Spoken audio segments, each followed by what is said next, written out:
Hello, everyone. This is Thomas Pepin NHL Talk. I'm Thomas Pepin, and let's talk about the NHL. All right. So today we are on part 7, I believe it is, of the seventh part of the 8-part series on evaluating teams' cap management. So now we're moving on to the Atlantic Division for half of the teams in that division. Um, and that includes the Buffalo Sabres, Montreal Canadiens, Ottawa Senators, and Detroit Red Wings. And so these are the lowest to highest of the first four that I'll be going over. And then in the next four, the eighth part of the series, we'll go over the top four that I'm predicting in the division. So just a second here to pull things up.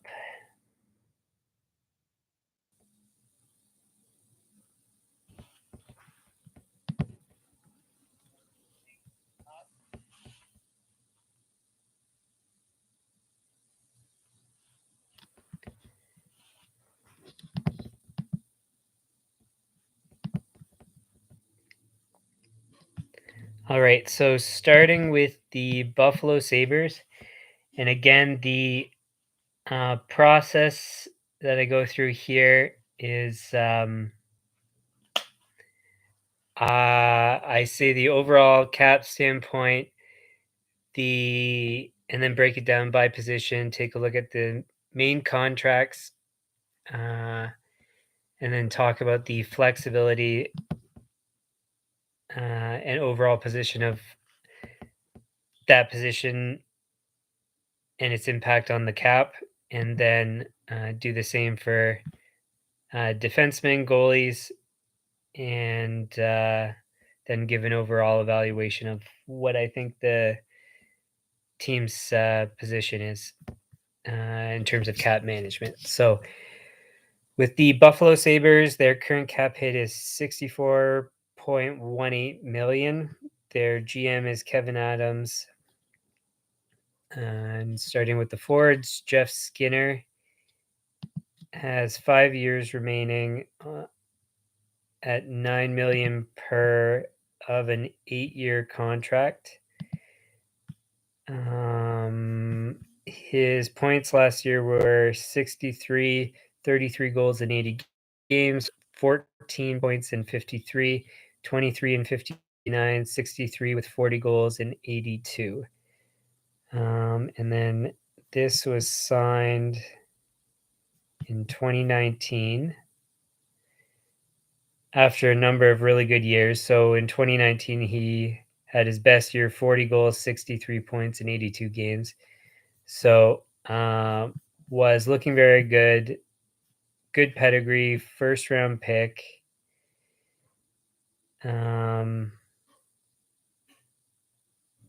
So yeah, he was expected to do well. Now the problem is that $9 million for some of his lesser years. So for example, 23 points in 59 games, 14 in 53. Clearly not good value. So he's been really up and down as of late, actually throughout his career, to be honest. So he went 31 goals, 20, 13, 33, 18, 28, 37, 24, 40, 14, 7, and then 33. So very up and down. So that's where at times it's going to pay off. So last year was great. I mean, 33 goals, 63 points is quite good. Is it worth 9 million? I'd say no, but and especially given how his production fluctuates. But yeah, the problem is that at the time they signed, it was after his best year. So it's tough for them. they were probably expecting him to perform well. So at the time, probably would have been reasonable decision. The fact that he was up and down, though, would have made me hesitant. Um, so I probably wouldn't have done it. But that's easy for me to say, not having been the GM. So anyways, I'd say not the worst contract. Maybe they should have been more cautious. Um, so anyways, moving on. Kyle Okposo, 6 million, 1 year remaining on a 7-year contract. 45 points, 21 goals in 74 games, 13 points in 35, 19 and 52, 29 and 78. So sits around just under 20 goals approximately, and then maybe half a point a game. So not a high performer.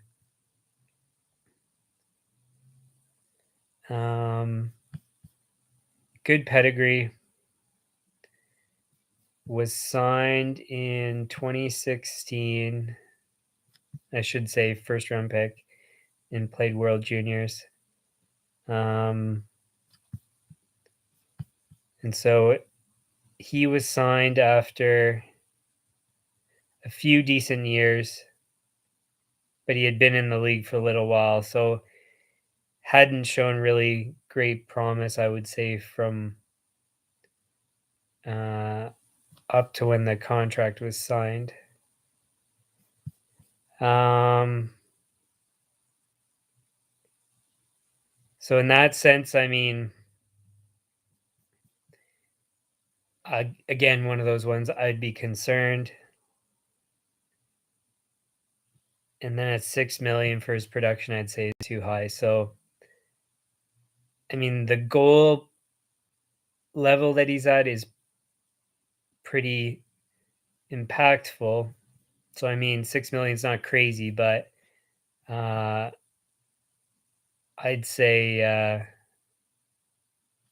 yeah, they probably should have been, again, more cautious here.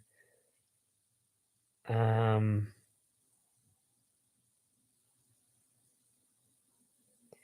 it's tough to say because he had a couple decent years there just prior to the contract. So, I mean, again, not bad, but I would have been more cautious on that one. And that's it for forwards. So as I mentioned, it's only 64.18 million their cap hit. So they only have really two players getting paid above 5 million, which is the cutoff point that I take a look at the contracts for. So lots of space.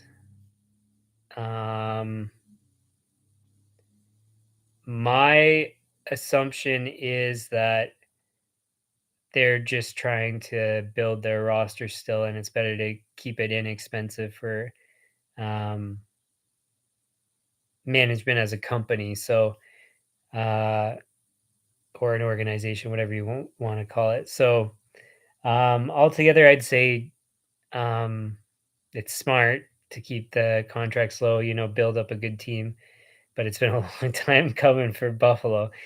And actually, one last player to touch on. I just noticed that he had an extension there. That's Tage Thompson. Currently, 1.4 million last year of a 3-year contract, but he is going to be making 7.143 million per for 7 years. Last year, 68 points, 38 goals in 78 games. It's quite good. 14 points in 38, 12 in 65, 9 in 41. Yeah, one good, really good year. but one good year. He was a first-round pick. Okay, great. Played World Juniors. Great. My God. To sign him after one good year to 7 years at 7.143. It could pan out if he continues to perform at that same level, but that is way, way, way too risky. He's hasn't proven anything. God, what a bad contract in my opinion. Again, it could pan out. He could be great if he continues, but for me, no way. No way. What a bad contract. And 7 years too. So you have no idea how he's gonna do, and you're stuck with him for 7 years. God. Anyways, really bad contract. So their core is between 2 to 8 years. So I'd say pretty flexible because they have cap space and not a lot of players making a lot of money. But that contract I just went over is, I'd say, a really bad idea. And then Jeff Skinner was, I mean, not unreasonable at the time, but still not what I would have done. So, anyways, relatively flexible, but not what I would want on the books. Um, moving to defense, I think it's just the one. Rasmus Dahlin, 6 million, 2 years remaining on a 3-year contract. Last year, 53 points in 80 games, 23 in 56, 40 in 59, 44 in 82. So quite good performance for a defenseman. An awesome pedigree, first overall pick. World Juniors, played well. So, I mean,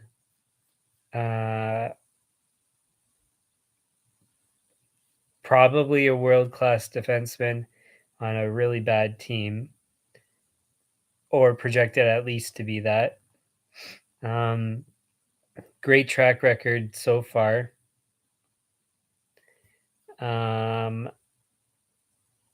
They signed in 2021, just before the year. So after 2 good years, a decent year, and they locked him up at. See, it's this kind of guy you'd want to lock up for 7, 8 years, and then because he had 2 years, 2 good years and a decent year. I mean, I would have tried to lock. If you're worried about the decent year, then maybe only go 5 years, but I'd say it's pretty much a no-brainer from his first couple of years to go 6 to 8 years. So 6 to 8 years at 6 million or less, or you could probably get less if you do longer term, would have been great. But then now you're stuck 6 million short contract. He's going to probably ask for a fortune when he gets out. So poorly managed, I would say. Great contract for price and flexibility, but you don't want flexibility with guys that are projected to be really good. So I'd say not a good contract, all things considered. And like I said, that's the only one to look at for defensemen. The rest are all inexpensive. Everybody is 1 to 2 years left, so lots of flexibility, both in term and price. So good, I guess. And then going to goalies, no one to talk about because they're all inexpensive. So, uh, so pretty quick to go through these guys.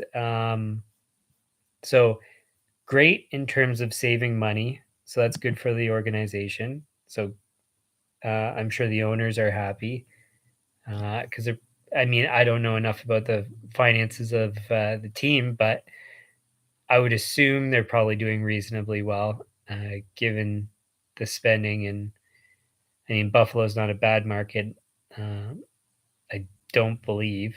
I've been to a few of their games, so and it was always full, even though they weren't that good. So, um, anyways, so altogether, good for a team that wants to tank and build a team. Um, but you're handicapping yourself with that. The Skinner deal, I can, forgive them for because it looked maybe like he was going to be good uh, year after year. The problem is that when I would have looked at his stats, I would have seen up and down. So I wouldn't have done it, both term and dollar figure. Um, but give them the benefit of the doubt there. The Okposo, Okpozo, Okpozo. I forget how it's pronounced, but anyways, his contract wasn't good, uh, given his performance.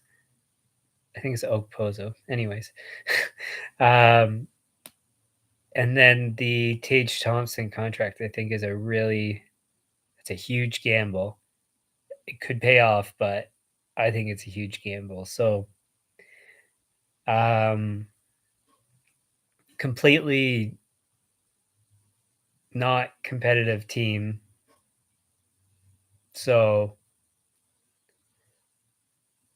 I don't know really what else to say. So at least they have cap space, but you got two guys locked up that I wouldn't want on the team, and they take up a big chunk of money. So uh, it's it's hard, it's tough to say with these teams that just have nothing going on. So for flexibility, I'd say they're maybe a B plus, but the team's junk, and it doesn't feel like it's going to get any better anytime soon. So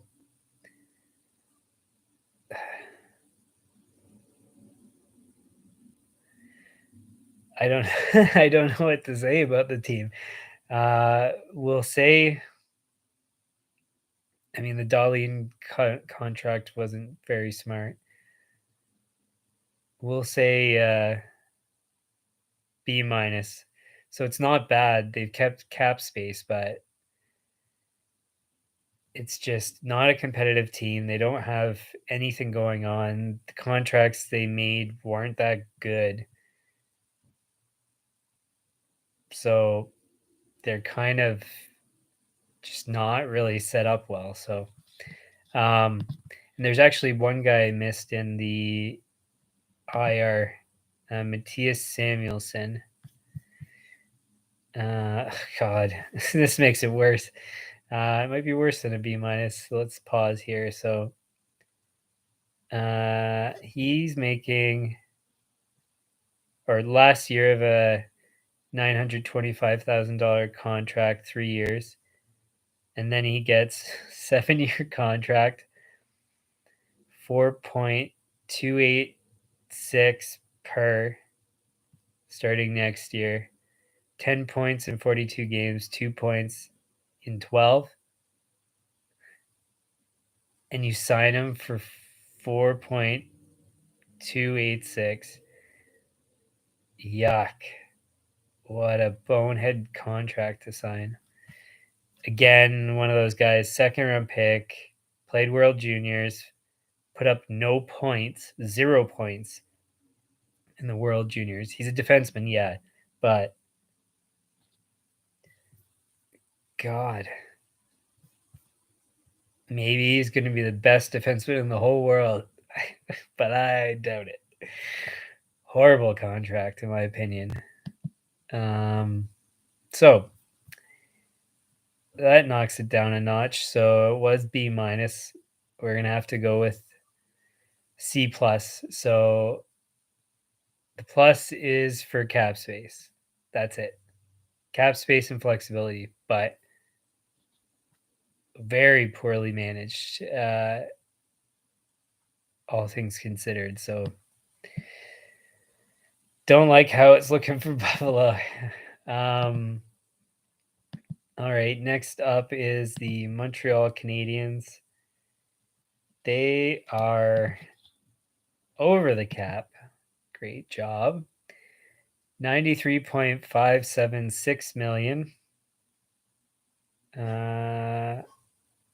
Using LTIR, of course. GM is Kent Hughes. Starting with forwards, we've got Nick Suzuki, 7.875 per. Excuse me. 8 years remaining on an 8-year contract.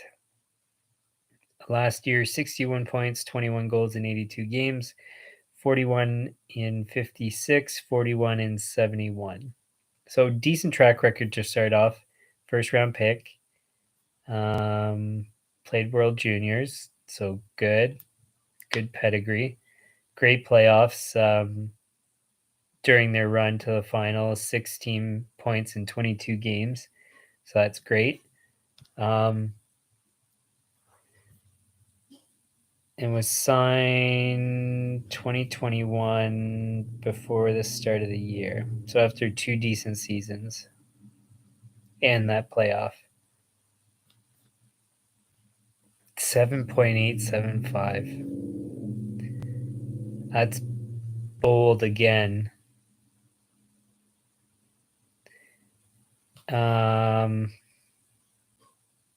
He would need more goals for me to be on board with that. So he didn't have a good enough track record as far as I'm concerned to justify. I mean, long term, sure, great if you can do that, that's fine. Because he's got good pedigree and whatever and decent stats, but not at that dollar figure. There, in no circumstance I would pay that dollar figure. So maybe something like 6 million. Maybe that's a bit low. No, but based on his performance. So, anyways, 6 point something million. 8 years would be smart. You could do 6 years would be fine. But you're like $1.5 million approximately over probably what I would be looking for. So I don't think it's a good contract. If you're projecting up that he's going to be great, then sure, but I wouldn't have projected that high. So I mean, I don't like the contract. It's not bad, but I don't like it. Gallagher, 6.5 per 5 years remaining on a 6-year contract. He's the kind of player I really like. I find that he stands out. 24 points in 56 games, 23 in 35, 43 with 22 goals in 59, 52 with 33 goals in 82. So he's fluctuated a bit. Sits approximately 25 goals a year on average, I'd say. And then, yeah, it was signed 2020 before the year. So after 3 straight decent years. So to only get him at 6.5, I think that's a great contract. So just contrast with what we saw with Suzuki, 6.5 versus 7.875. In Gallagher, more or less has better performance because those goals really count for a lot. So this is a great contract. 6 years. It expires when he is 35. So I mean that's good timing and everything, all based on his performance. I mean, it looked like he was trending up, but smart contract at the time.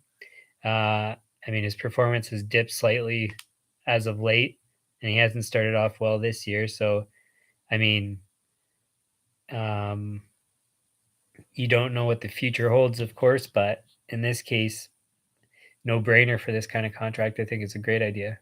Everything about it's good. It ends at the right time. Dollar figure is fine. Great player to have around. Right winger who scores, which is hard to find. So I mean, I'd say great contract there. Sean Monahan, 6.375 per 1 year remaining on a 7-year contract. 23 points in 65 games, 28 in 50, 48 with 22 goals in 70, 82 with 34 goals in 78 games. So he had a couple, well, a few, no more than a few great years, and then dipped the past two. So, anyways, he was signed 2016.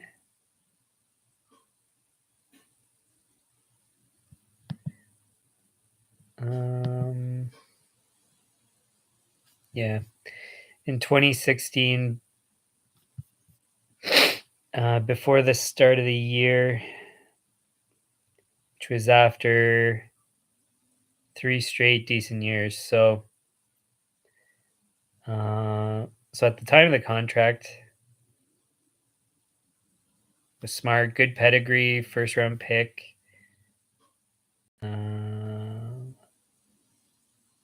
Didn't play in the juniors, but yeah, played well. I mean,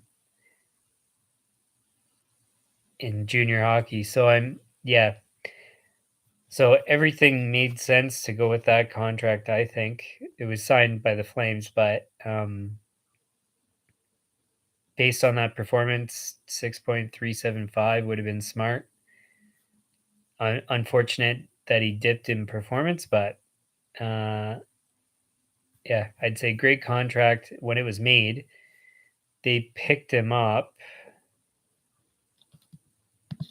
When was that? I think that was just last year, wasn't it? So it was in the off season. For future considerations,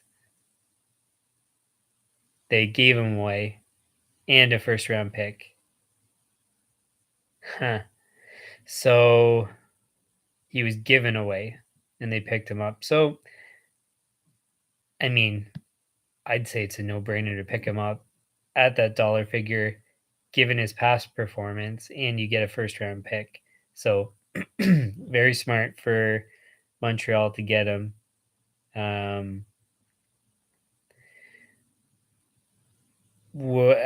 I mean, if you're trying to compete for a Stanley Cup, maybe not. But if you're trying to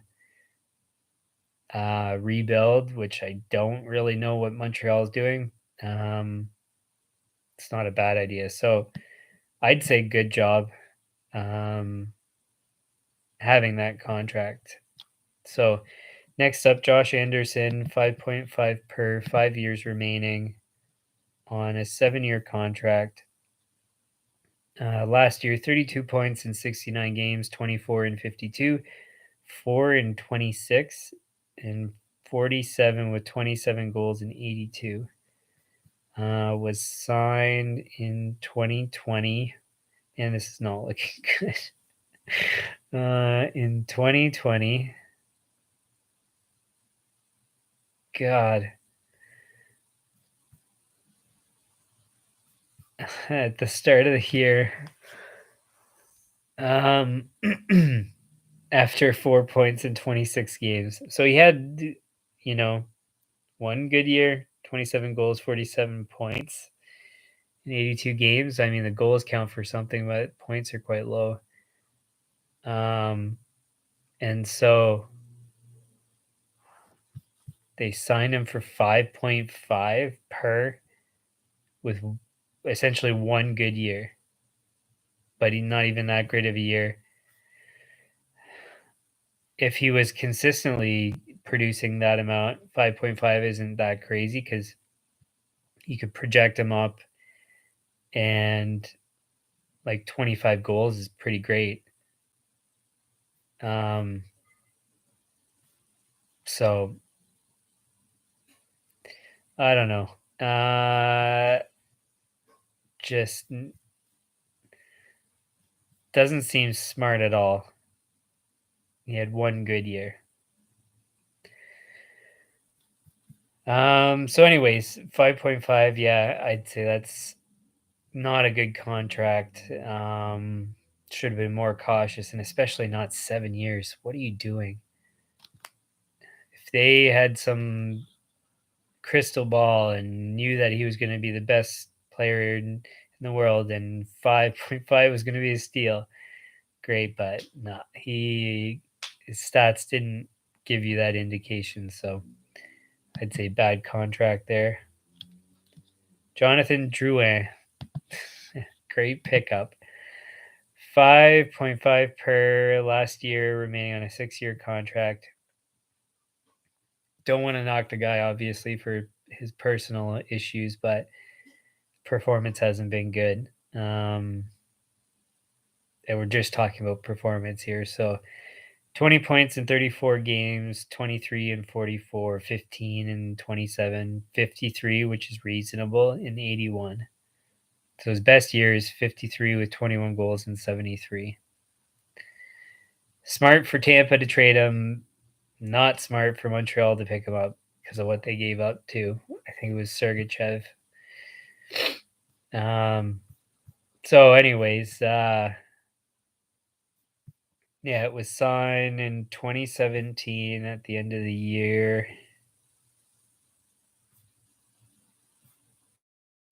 After the trade, after a good year. So 5.5 with his pedigree, he was expected to be a really, really good player. Did well in the World Juniors, really well in some of the playoffs he had in junior hockey. So would have been projected to do quite well. So to sign for 6 years at 5.5 was smart at the time because he had one good year. So you'd think that he was trending up. But yeah, so I mean, great contract with the information they had at the time, I think. It seemed like he was trouble in Tampa because I think it was that he wasn't getting played as much as he wanted, and then he was holding out, if I recall correctly. It's been like, what, 5 years? So, but yeah, so at that dollar figure, would have been a very smart idea, even with him potentially being trouble, because this way, at least, you. Sorry, one sec. Yeah, he could be. Oh,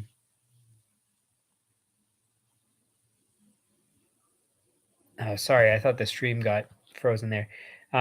He could be worth a lot, and yeah, you're probably getting good value. So, anyway, so the Drouin contract looks good to me when it was made. So, just unfortunate he hasn't played much.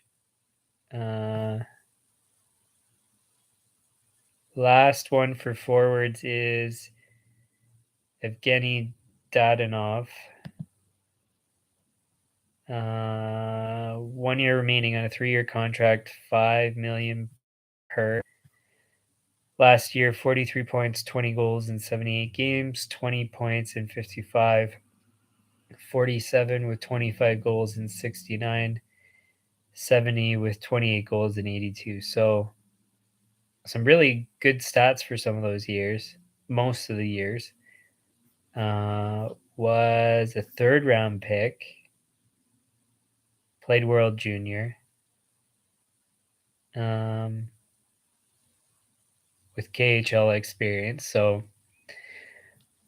I'd say good pedigree. And then, yeah, some really good years there. So he was signed in 2020 before the year, after 3 straight good years. So was signed by Ottawa at $5 million. So $5 million would have been a steal of a deal if he continued, producing 25 to 28 goals as he had, being not shy or not too far from a point per game. So at the time it was signed was great. Now, so it expires and he's 33. So it was signed when he was 30. I would have probably gone for 5 years. So it expires when he's 35, given that performance. But there could be things that I'm missing, that maybe they were unsure if he was going to stay in North America or something. Who knows? But probably would have wanted 5 years. And I mean, if you got him at $5 million for 3, you probably could have gotten him cheaper, which would have been a steal, and is still a steal for 3 years. So, great contract to have. And it looks like, well, this year he's not doing well. He's got no points in 8 games, but his track record's good enough that it's not a bad idea to have him on your team. So I'd say good contract. Just unfortunate he's not playing well right now. All right, and then that's it for forwards. Defense. There's only one contract I'll talk about, which is 4.875 for Matheson. 4 years remaining on an 8-year contract. 31 points in 74 games, 16 in 44, 20 in 59, 27 in 75.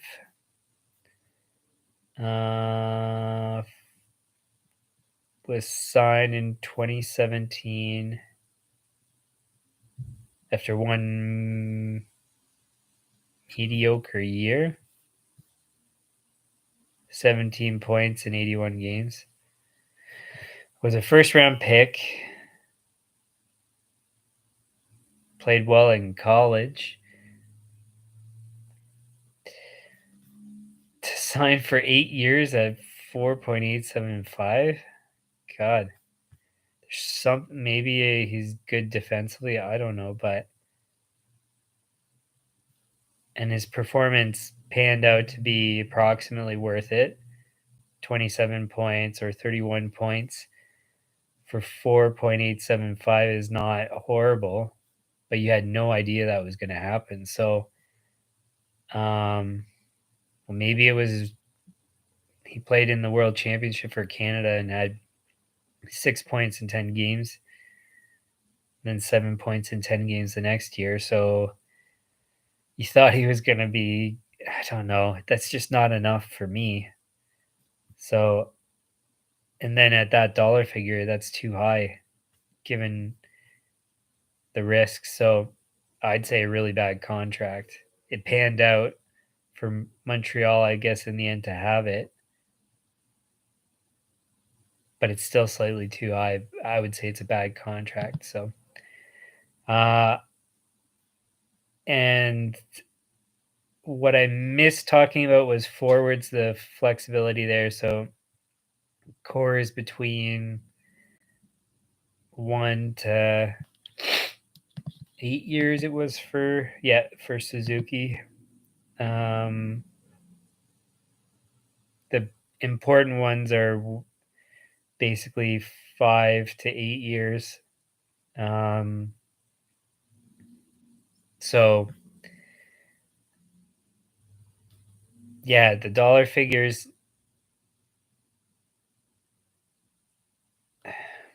they're not bad. They leave a bit of space, but like all their spending is really spread out. They've got 1, 2, 3, 4, 5, 6, 7, 8, 9, 10, 11 players making 3 million or more. So very spread out, which is good, assuming they all are good players. I won't get into their performance, but yeah. So very, if they were good, all relatively good, it's a good job of spreading out the money.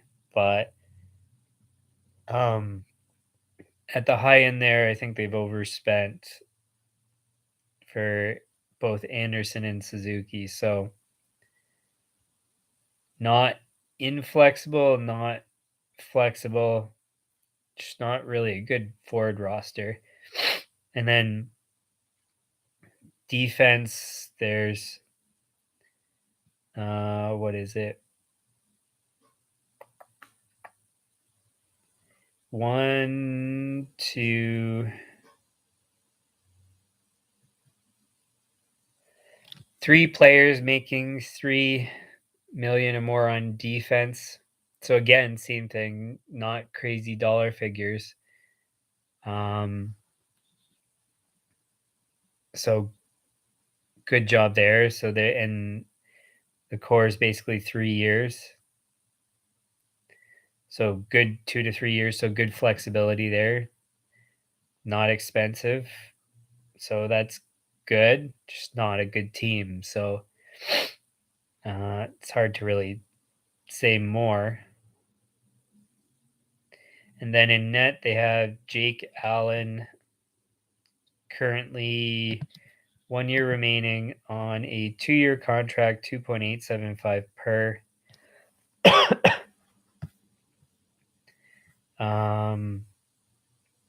Last year, 905 save percentage in 35 games, 907 in 29, 927 in 24, 905 in 46. So good stats.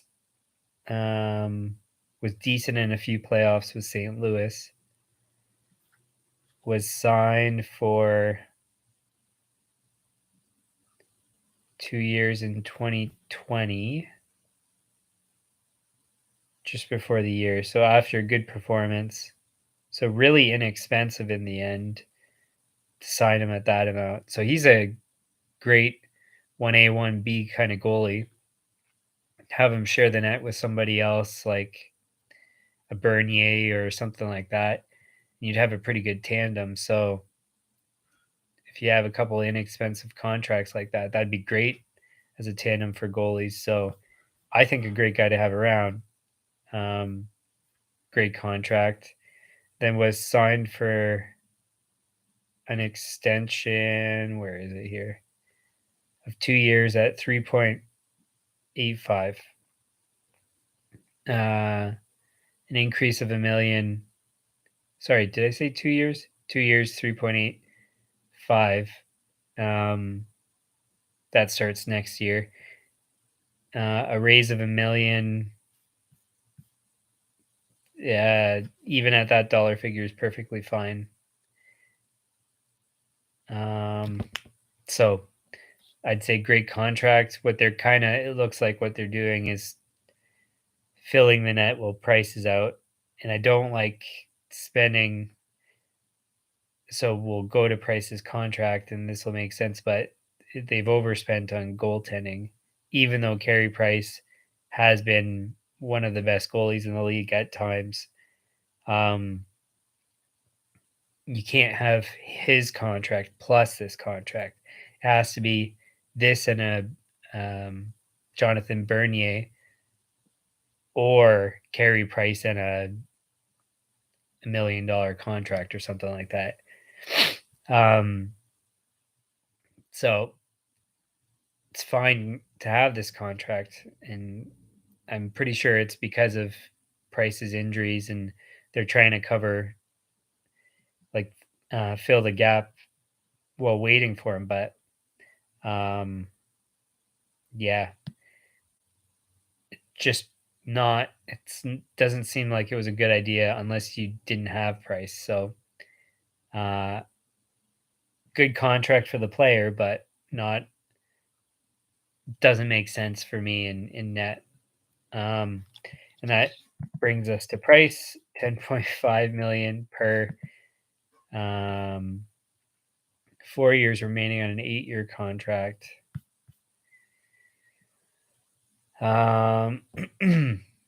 Last year, 878 save percentage in 5 games, 901 in 25, 909 in 58.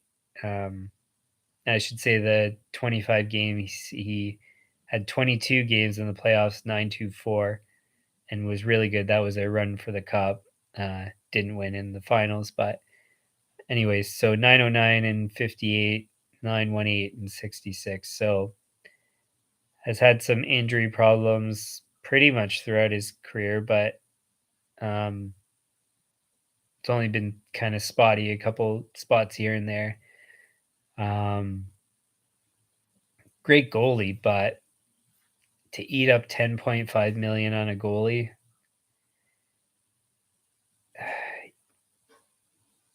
see, because I've been very impressed by Carey Price. I think he's clutch. It's just, I don't know. Like some years, 923 save percentage, 933, 927. Like those are unreal numbers. But then he'll have a 905 year. So when he was healthy, great player. He was signed 2017 after a full year that was good. And most of his track record before was really good. So, and that's when Montreal was making the playoffs consistently. So, I don't know. It's tough. I just would never spend that much on a goalie. As much as, like, I think a goalie can make or break a team. Um, but it's just far too much. Yeah. So, anyways, is it market value? Yeah, he was at the time probably not, though. I mean, it was 2017 when it was signed, and 10.5 steep, um, even by today's standards for um, cap. And I just noticed this too. So it expires when he's 39. God, because he's not going to be good at. I mean, maybe good at 39, but that's a bit late. Maybe 36 is when you'd want it to expire, because after that point, it's hard to say what a goalie is going to be like, what any player is going to be like. So just across the board, I'd say not a good contract. Too much cap hit, too long, given his age. Don't like it, even though I really like him as a goalie. So, uh, was it market value? Probably, maybe on the high end, but still probably market value, but not a good contract in my opinion. So, altogether, Montreal, um, I'd say just a lot of bad contracts. Not sorry, not a lot of bad contracts. A few bad contracts. Um, Not a good enough team. Don't really have much to say. It's just not a good team. They've spent up to the cap, so if Carey Price was back and all the injured guys were in, is it a competitive team? Still, probably not. Maybe to make the playoffs, but beyond that would be. But I still don't even think they'd make the playoffs, especially a tough division and not. So you got to score, and they don't have enough scoring. They're spread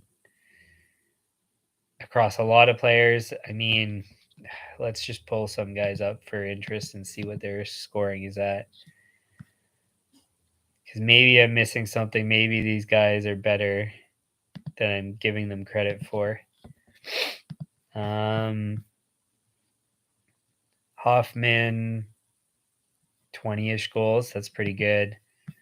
Dvorak, 15 goals. Doc, 9 goals. Armia, 12 goals maybe. Byron, 15 goals maybe. Combined, not bad. Just not. It's like I said. So they compete for a playoff spot, but that run for the Stanley Cup, I think they got lucky. Just a hot goalie and everything went well. So yeah, they can make the playoffs, but it's not a good enough team to win the Stanley Cup. So uh, all things considered, and they've got like a whole bunch of these contracts on the books. Some are 1 year, some are 2 years, some are 3 years, 5, 8 years. There's not really much flexibility. So really, I'd say um, hmm.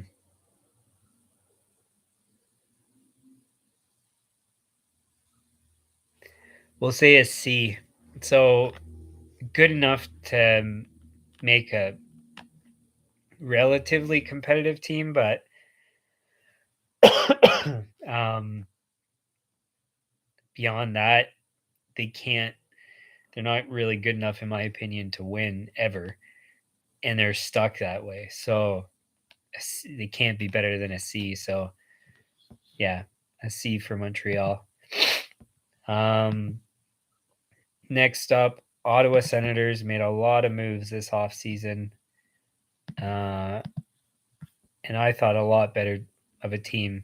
Managed by Dorian.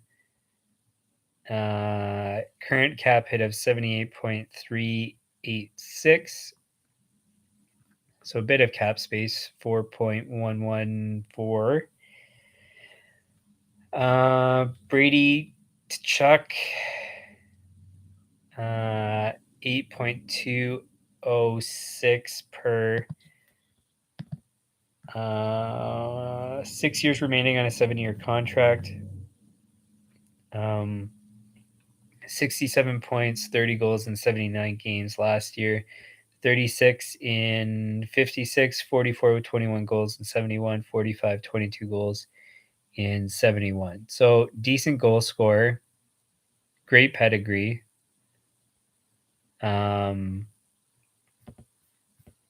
First round pick.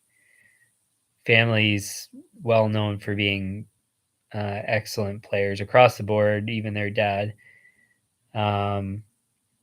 So was set to be probably quite good. Was signed in 2021 after 2 decent years. Yeah, 3 decent years, basically. At 8.206. So,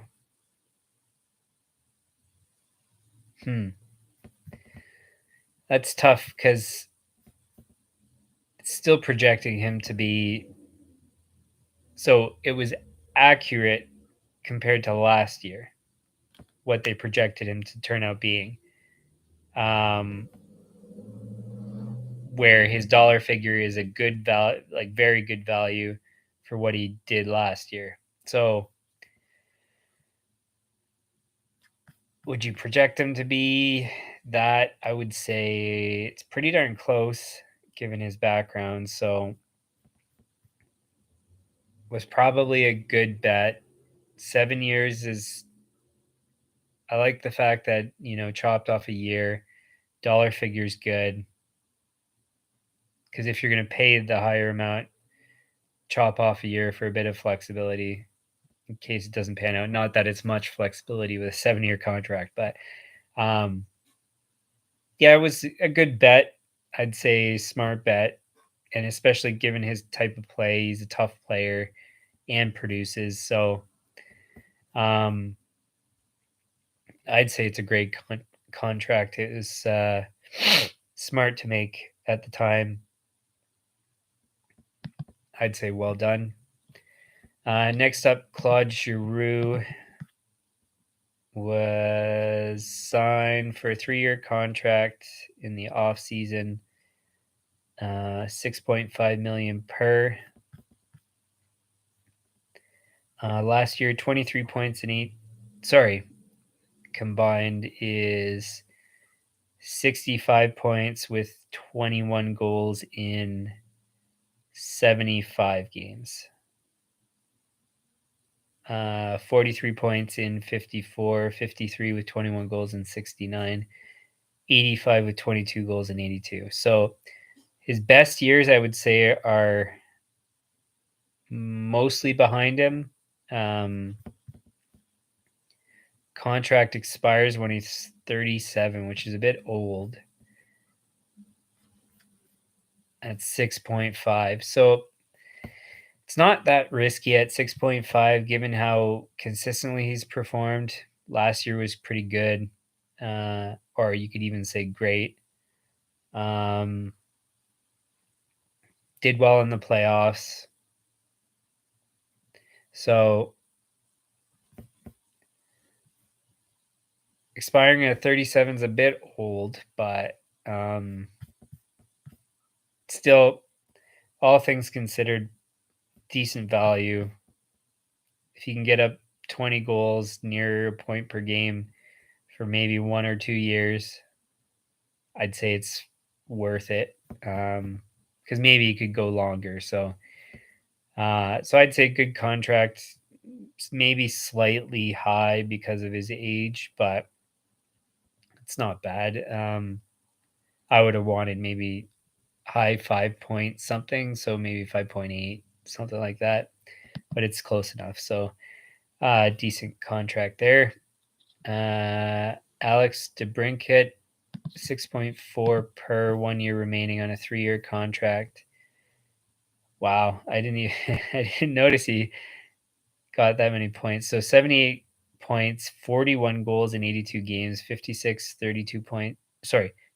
points, 32 goals in 52, 45 points in 70 games, 76 points with 41 goals in 82 games. Like, wow, that's a lot of scoring. So was signed 2019, which would have been after 2 really good years at only 6.4.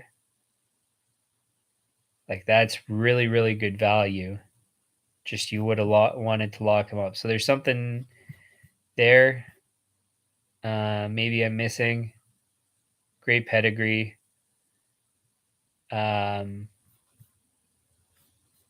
So yeah, I don't know why they would have only gone that short. I mean, for me, it would have been a no-brainer to sign the guy. with that performance for 8 years, whatever you want. Almost like it's like this guy could have been 7-8 million. You'd justify like 40 some odd goals. Like that's crazy. Uh, you know what? Just for argument's sake, let's pull. I won't tell you who yet. We'll pull it up and then we'll contrast. So 41 goals, 76 points in 82 games. Let's contrast that with a guy who had 32 goals and 88 points in 65 games. Or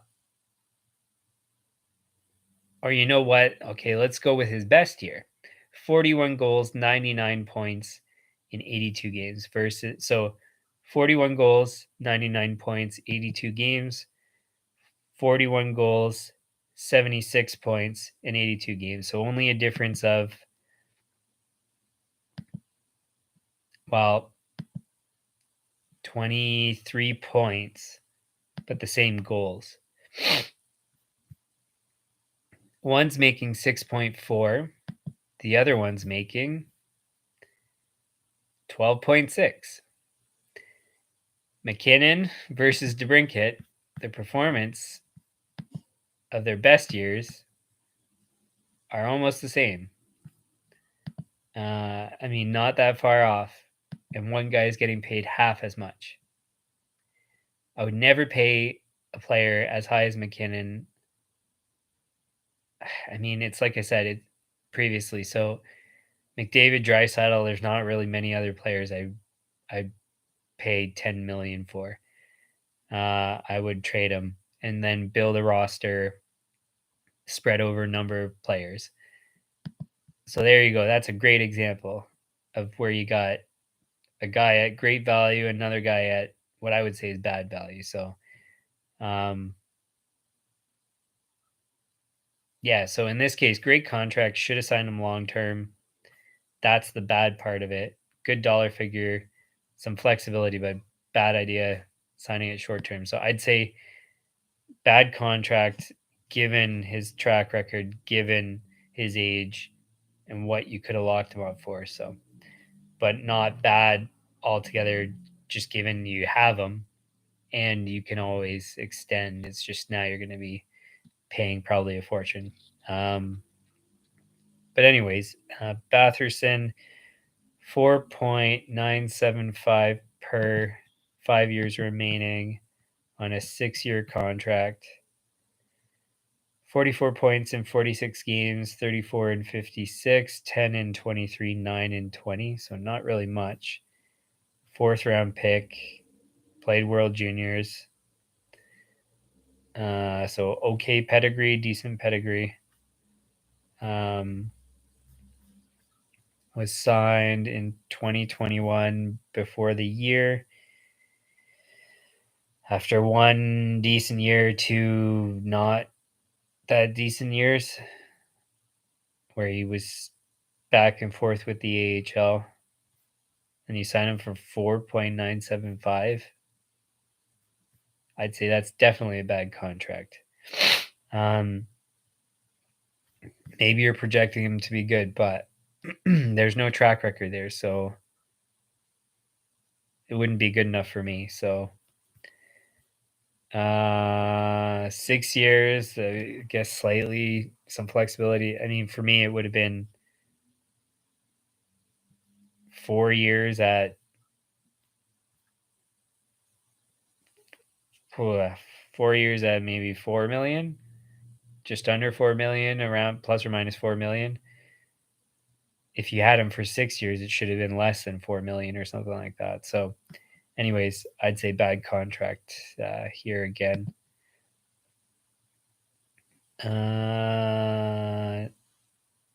Last one, Josh Norris.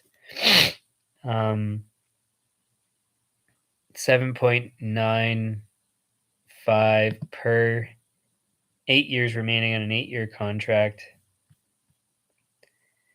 Last year, 55 points, 35 goals in 66 games, 35 points in 56. First round pick, played World Juniors, good pedigree, was signed this last offseason after one good year and one decent year.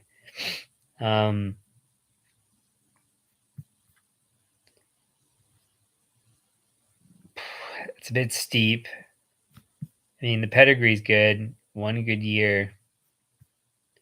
Not enough of a track record for both 8 years and 7.95.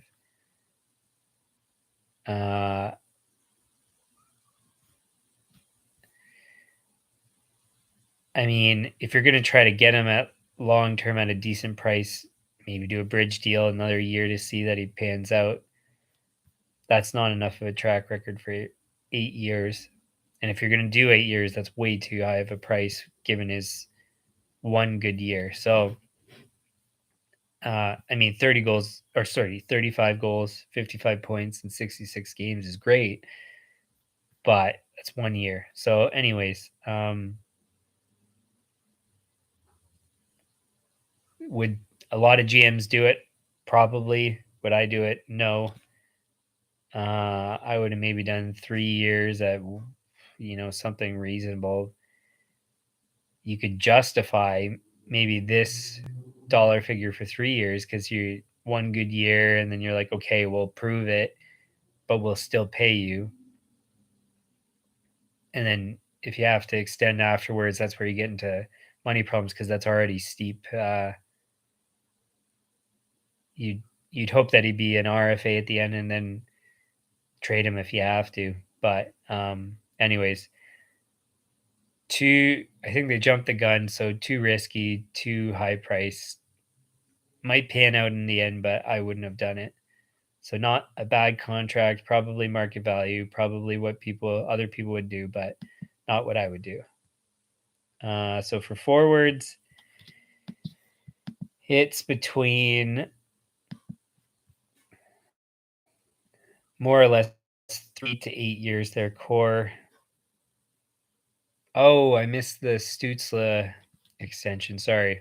Last year of a $925,000 contract. Next year is 8.35 per for 8 years. Last year, 58 points, 22 goals in 79 games, 29 points in 53. Great pedigree, first round, third pick. Played World Juniors and was great. An excellent player. So,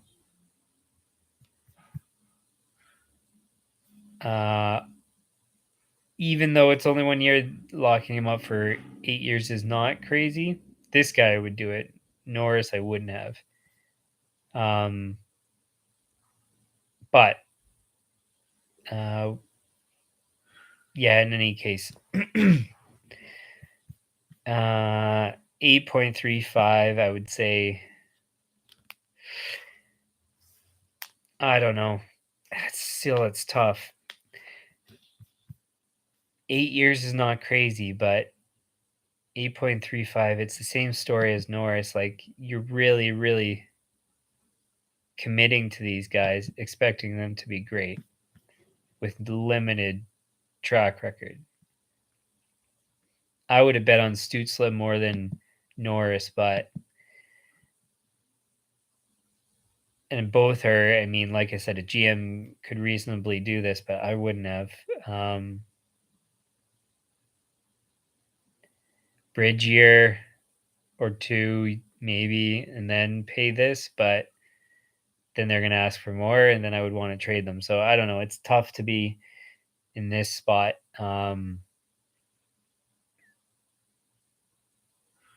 Just stuff I wouldn't have done. So not bad contracts, but not what I would do.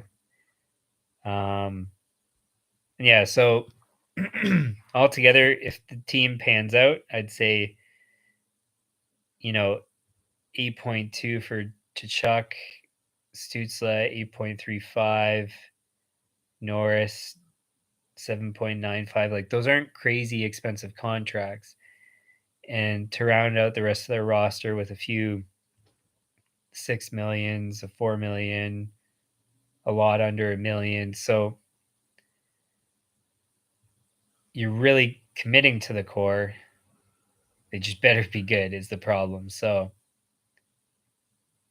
Um, so I probably wouldn't have done it the same way, but they could get it right. It doesn't look bad. It's just really committing. So high risk, high reward. We'll see in the end. So, I mean, not bad. We'll see.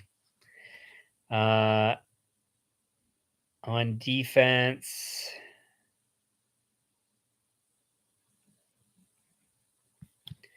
there's Shabbat. He's making $8 million per 6 years remaining on an 8-year contract. Last year, 38 points in 59 games, 31 and 49, 39 and 71, 55 and 70. Was signed 2019 before the year. It was after his best year of 55 points in 70 games. So was a first round pick, great pedigree, played World Juniors and did really well. I think that's one of the ones that I watch a lot. But anyways, so good player. After a decent year and a good year, they tried to lock him up. It's just 8 million for a defenseman. 55 points because you expect he trends up with his track. I mean, with his pedigree and the track record he does have. So it's not 8 million for a 55-point defenseman is not that crazy. But so, I mean, the time, I don't think enough performance out of him. Well, I mean, the shortened season for COVID, he was 31 points in 49 games. So it's on a per game basis, it's probably about right anyway. So, anyways, I'd say a good contract. Just wish you would get more games out of the guy at that dollar figure. Nikita Zaitsev, 2 years remaining on a 7-year contract. Last year, 11 points, 62 games, 17 and 55, 12 and 58, 14 and 81. Was signed in 2017 after the year, which was after one good year, 36 points in 82 games, and a track record in the KHL, which was quite good. Over half a point per game for a defenseman in the KHL is quite good. So, 4.5, 7 years. Hasn't really panned out, it looks like, but probably a reasonable bet at that time, given that he stepped into the NHL and did that well. So, and it expires when he's 32. So, yeah, you kind of had to do it that way. So, good contract. They picked him up when 2019.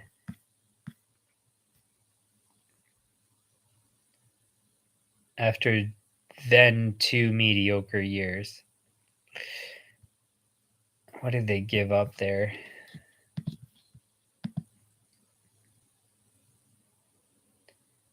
CC Harper, some other guy in a third. And Cody Cece's more or less panned out better. So, did Connor Brown produce at all? Yeah, he did when he was there. So, I mean, good trade, I'd say,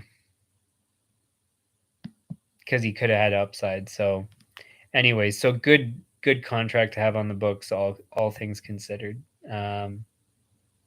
Just you'd want more performance at 4.5, but that's all right. So we'll stop there for defensemen. Lots of flexibility. What is it? 2 million or less. So there's like, sorry, not 2 million. 2 years or less for everybody except for Shabbat. So lots of flexibility. So that's great. Cap space, clear up some of those contracts and then fill it with good players. Very smart. So they've committed on the forwards. Only committed to one defenseman, which is, I'd say, very well managed there. So pretty good job there. In net, they signed Forsberg, 2.75 per, 3 years remaining. Just signed last March. Of a 3-year contract, of course. And then last year, 917 in 46 games, 909 in 8 games, 897 in 3 games, 908 in 35. So he's had one decent year.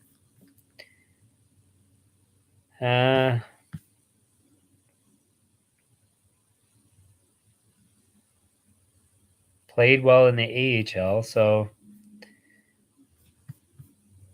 not that crazy, but just one good year, and then you get 2.75. Usually it'd be less, but still not that bad. It's fine. 3 years. You got flexibility there. He's 29. Supposed to be coming into his prime. So if you liked what you saw, fine, lock him up. That's reasonable. So 3 years is flexible, so it's fine. So I'd say good contract there. And then Cam Talbot, they picked up in a trade. 1 year remaining on a 3-year contract, 3.667 per. Was signed in 2020. Last year, 911 save percentage in 49 games, 915 in 33, 919 in 26, 89 something in 35. So he mostly had great years all prior, had one bad year, and then he's been back up and played well in playoffs too. So so it looks like a great goalie. I don't know why people wanted to, like, why Edmonton got rid of him. It just anyways, doesn't make sense to me. But yeah, it was signed 2020, just before the year. So after his bad year. So that's why you got him at cheap.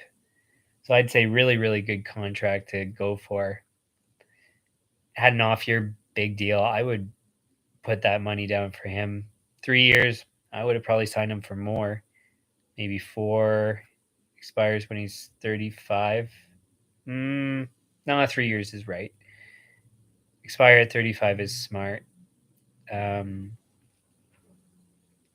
maybe he was going to be getting worse because he was getting older, but he was in his prime kind of for a goalie. So 30 something. So yeah, great contract. Great one to pick up. Very smart goalie to pick up. I mean, obviously we know why Minnesota got rid of him. So it's a great steal of a pickup for Ottawa, and I think they, if I'm not mistaken, they didn't really give up much. Where is that here? They gave up Philip Gustafson, another goalie that's barely played. That's younger. So I'd say great, very smart trade. Obviously, in the long run, they're going to need a better goalie to go with all their young guys. But in the short term, I'd say really smart to have him. Stable presence in net. Really good, I think. And then him with Forsberg, probably a really good tandem, I'd say. Um, not maybe not the best in the league, but a very. You're hoping that Forsberg turns out being good, but you got Talbot there anyways. So I think it's smart tandem to have because Talbot can carry the load, or at least has shown it previously. So I'd say really well done. So, uh, in summary for Ottawa, I mean, they're committing, they're really committing to their core. Um, they have great players to round it out. As these players develop, the team should be good. So, um, yeah, uh, I'd say maybe committing too early to a few of their players, um, or a couple, but sometimes you got to just go for it. Even if it's just 1 year of a track record, because they can afford a good roster with all the contracts they have. So I'd say very well done. I think it's really impressive. Could it be better? Yes, but it's, I'd say, pretty darn close to what you want because that 4 million remaining, get rid of the Zaitsev contract, fill in with a couple decent defensemen, maybe cut off a couple other contracts here and there, fill with another defenseman. You get a good defense for 3 years. They're probably going to be pretty competitive. So, um, yeah. So I'd say pretty well done. Not exactly what I would do, but all reasonable decisions. So, uh, what would I give them?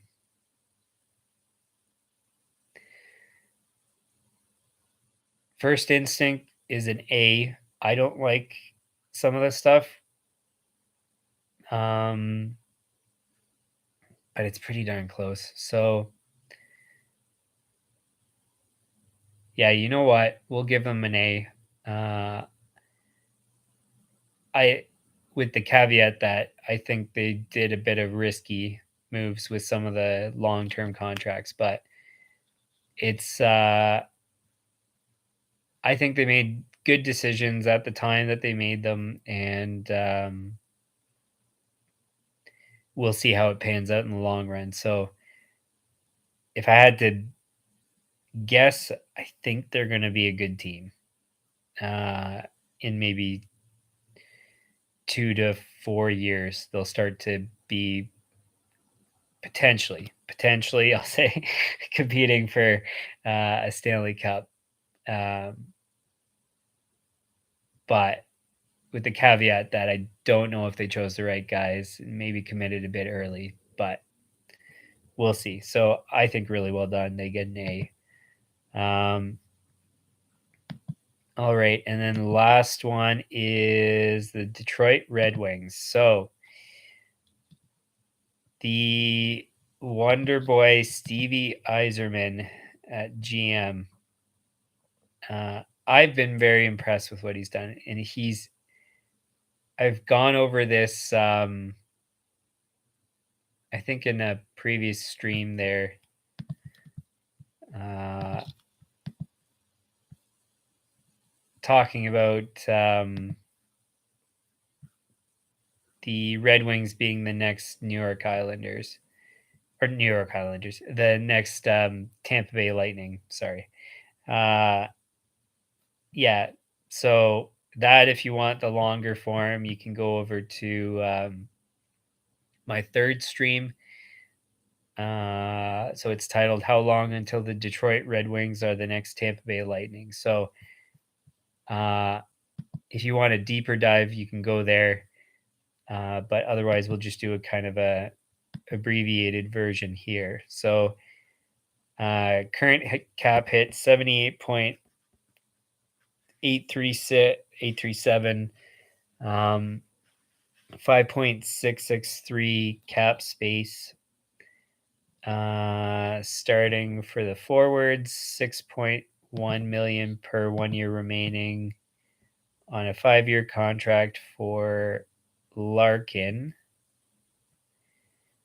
Last year, 69 points, 31 goals in 71 games, 23 points in 53 in 71, and then 73 with 32 goals in 76. Great pedigree. Was signed in 2018 after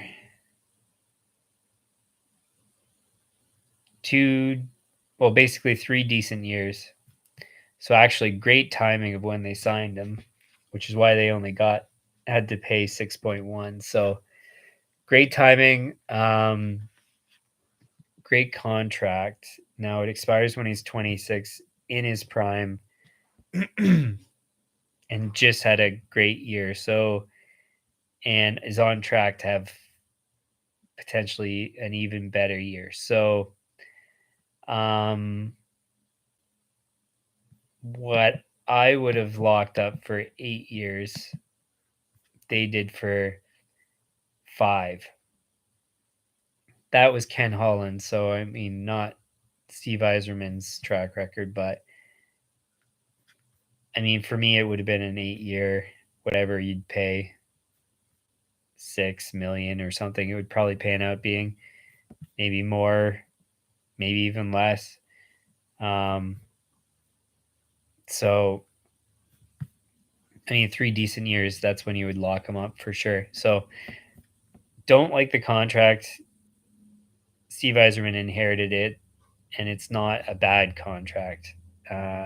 Just should have done longer term. So, good contract to have on the books. Andrew Kopp, 5.625 per 5 years remaining, was just signed in the off season. Last year, 53 points in 72 games, 39 and 55, 26 and 63, 25 and 69. So being a Jets fan,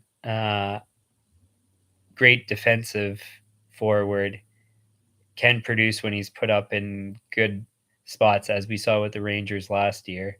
14 points in 20 playoff games, 18 points in 16 regular season games. So, is he a top line player? Not really. Maybe a second liner. It's kind of tough to say because he hasn't had enough ice time. So, in any case, yeah, like I said, was just signed this offseason after a great year. 5.625. I mean, he was chronically underpaid or paid at a very low rate in Winnipeg, which he probably didn't like. And so he was probably happy to get that contract. So,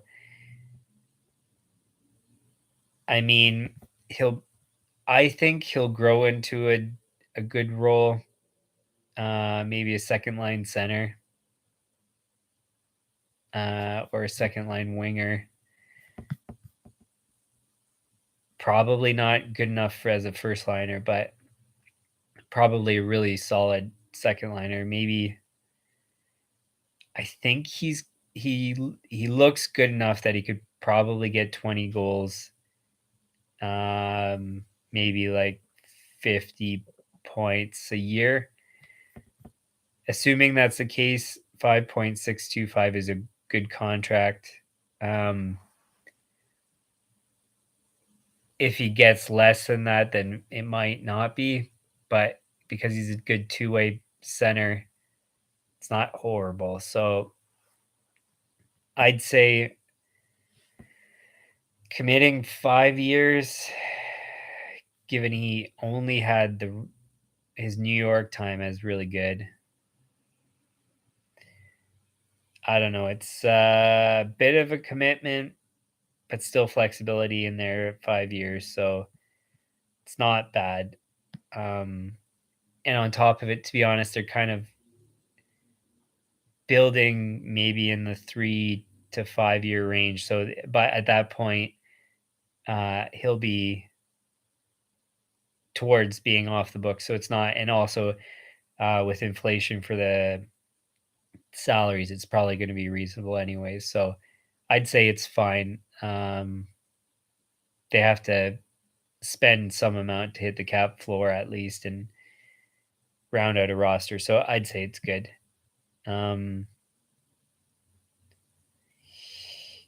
Will we?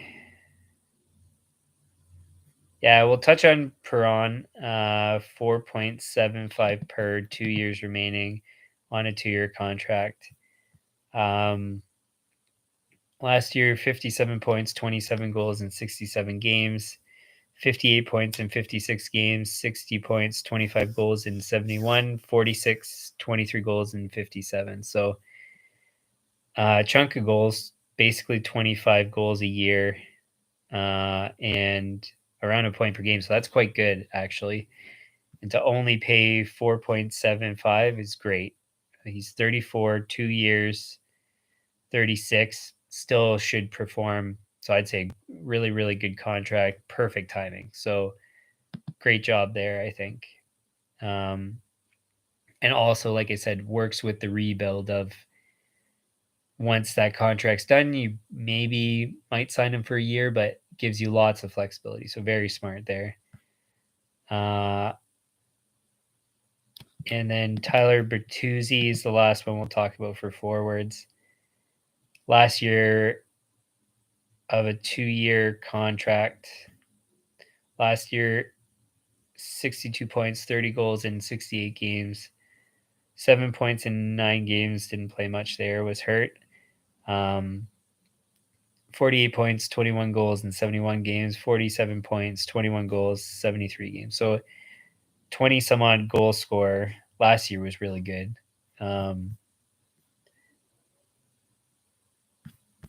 He was signed 2021 after his year of injuries, which is why they got him for so cheap. Should they have done it for so short term? I guess they're worried maybe about injuries. Maybe not enough of a track record, but 21 goals in 2 straight years and half a point per game ish. So, I mean, I would have done longer. Not a bad call, but I would have probably done 5 years at whatever it would have cost you. 5 million less, something around there. His pedigree's not that great. Second round pick.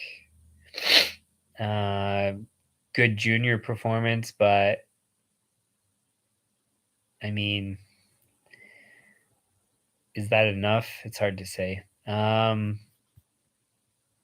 So not unreasonable, probably just unsure about performance, and so just kind of giving him the chance to see. So not a bad contract, I'd say. So for forwards, tons of flexibility. Pretty much almost everybody's 1 year left, except for Cop. There's a couple people 2 years and whatever. So lots of flexibility, very smart, not much spending, lots of space. So really good job and a good enough roster too. Some decent performance out of their players. So I'd say competitive for a rebuilding team. Decently well done. Lots of cap space. Yeah, good job. On defense, only. Actually, wait. We'll talk about Vrana. He's off on the player assistance program. Won't talk about that, but 5.25 per 2 years remaining on a 3-year contract. Last year, 19 points, 26 games, 36 in 50, 52 with 25 goals in 69, 47, 24 goals in 82. Was signed 2021.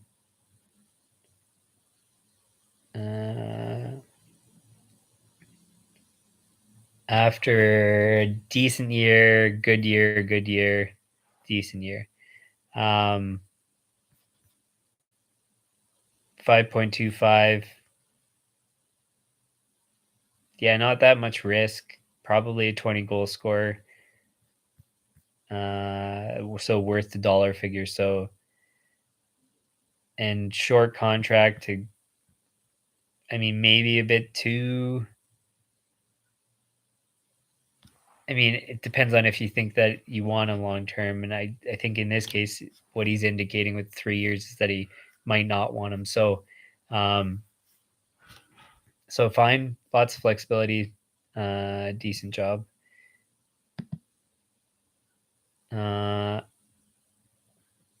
And then defense, Ben Sherratt, 4.75 per 4 years remaining on a 4-year contract, was signed this offseason. Last year, 26 points in 74 games, 7 points in 41, 21 in 69, 20 in 78. So 20-point defenseman, approximately. More of a shutdown guy I've seen because he played in Winnipeg. Again, I follow them. 4.75 for a shutdown kind of defenseman with 20 points. Not bad. 4 years, lots of flexibility. So I'd say perfectly fine. Is he going to be worth it? Probably close enough to it. So it expires when he's 35. So you're right in the prime years. So just hope he pans out. And as far as I'm concerned, you kind of hope that he'd expect that he will. So, but still flexibility if he doesn't. So great job. Philip Hronik, 4.4 per 2 years remaining on a 3-year contract. See all these short contracts, Yzerman, smart in the flexibility. Last year, 38 points, 78 games, 26 in 56, 31 in 65. So pretty decent for a defenseman. And young guy, second round pick, world junior experience. So good pedigree. 4.4. It's tough because this guy, maybe I would have locked up longer term, maybe something like 5-6 years. Given that performance, it's quite good. 30 some odd points for a defenseman. Looks like you could have gotten him for cheap. So 4 something million, 6 years.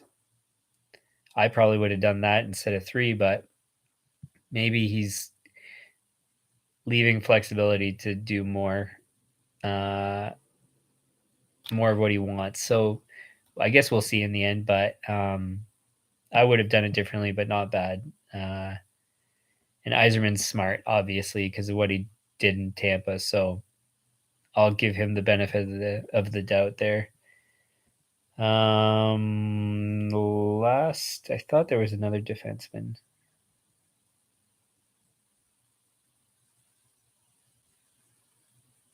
No, it's just Sider's good. It's just yeah, he's still on his entry level. So so lots of flexibility, 4 years, 2 to 4, 1 to 2, Basically, 1 to 4 years, 1 or 4 years are the contracts. So tons of flexibility. Great. Uh, Lots of cap space. So really good job, I'd say. Then Billy Huso in net, 4.75 per 3 years remaining on a 3-year contract.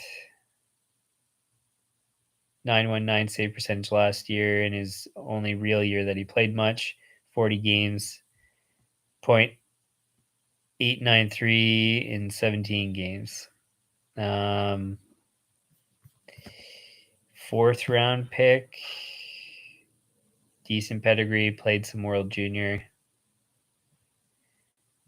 played in Liga, AHL experience, did well. I don't think he showed enough just 1 year to get 4.75, but it's only 3 years, so lots of flexibility. If he doesn't pan out, no problem. So nothing wrong with that. They can move on from him if he doesn't pan out. And like I said, it's like 3-year time frame basically when they're going to be probably looking to have a team. So, and it's competitive enough as it is, so not bad. Anyway, so good contract there. Alex Nelkovich, $3 million per 1 year remaining on a 2-year contract. Last year, 901 save percentage in 59 games, 932 in 23 with the great playoffs where he was 920 in 9 games, 887 in 4 games the year prior. So not much of a track record, but great pedigree, second round pick, played World Juniors.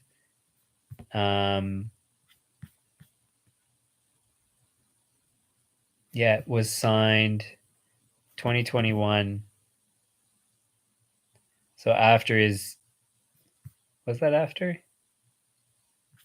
Yeah, after his good playoff year, and they only had to spend $3 million. Like, great job. And that combination of goalies is like, just think about that tandem, 7.75 for those two goalies. I'd say great tandem, really smart management, because that's a good dollar figure for essentially one combined starter. So 7.75 for a starter, great. And I think those guys combined are starters, so or close enough to it. So good job. So altogether for Detroit, lots of flexibility. Surprisingly to me, a competitive team. I don't know if you'd want to do that at this point. Maybe tank a little bit longer to put together a good team through the draft. But I mean, you can get good guys at any point in the first round and sometimes into other rounds. So maybe good scouting can do it for you. So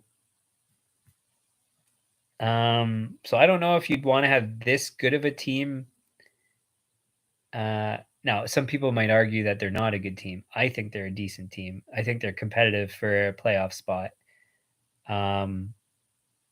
But yeah, I don't know if you'd want this good of a team if you're in a rebuild. But like I said, because you can still scout well, you can. It's not. You can win and also put together a roster. So it's not a. I wouldn't disagree with the approach. So, uh, so altogether, I mean, it's kind of along the lines of what I would want to do. I'd rely heavily on scouting and try to have a good team every year so that the franchise makes good money. And then just keep building and manage it well and long term great. So tons of flexibility, really good job. I think this is really well done. Um, yeah, and they have cap space, so maybe towards the deadline, if they're competing, you can add a few players, 1 or 2. Um, maybe I mean, I wouldn't say quite good enough to even if you add a couple players, quite good enough to win a Stanley Cup, but enough to be in the books to at least be considered to have a shot. So yeah, so they get an A, and I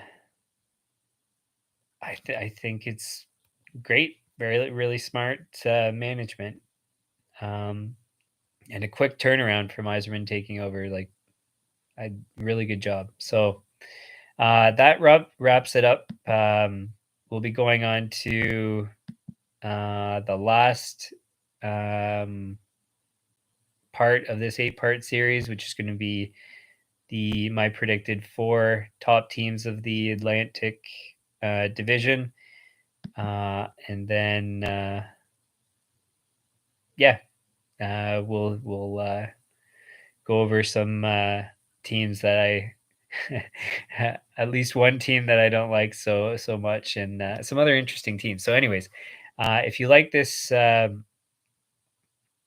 stream, hit the like button, share with your friends,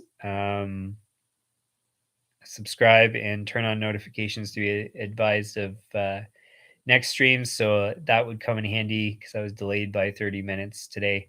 My apologies. But yeah, it'll help in terms of keeping track of when I'll be posting. Should be relatively consistent, but sometimes sometimes things get in the way. So um, yeah, and then haven't mentioned for the past couple of videos, but of course, if you have any suggestions, leave them in the comments. Some feedback, ideas for topics to cover. I probably won't run out of topics because I follow the NHL a lot and always have plenty to say. But if there's stuff that you specifically want, please let me know because I'll be glad to talk about things that I think other people will find interesting. So once again, thanks for tuning in, and we'll see you again tomorrow.